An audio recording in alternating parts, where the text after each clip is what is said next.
All right. So if you're still here, I guess that means you enjoy watching these videos, maybe almost as much as I enjoy making them. We recently had a storm come through. The tornadoes that swept up through the south did a lot of damage to some nearby towns and really ripped up our woods. A second round of storms came through, and I decided that that would be a fun time to check out some of the damage. Walk through the forest, see how things had changed. It's a path that I had been on quite a bit. Of course, I'd like to be making more Appalachian Trail content right now, but with the current situation, that's just not really possible. I don't think that's going to be on the table for the rest of this year, but I do have other things in mind.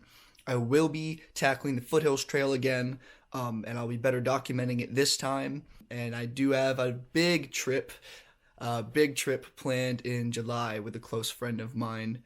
And so, yeah, stay tuned for that.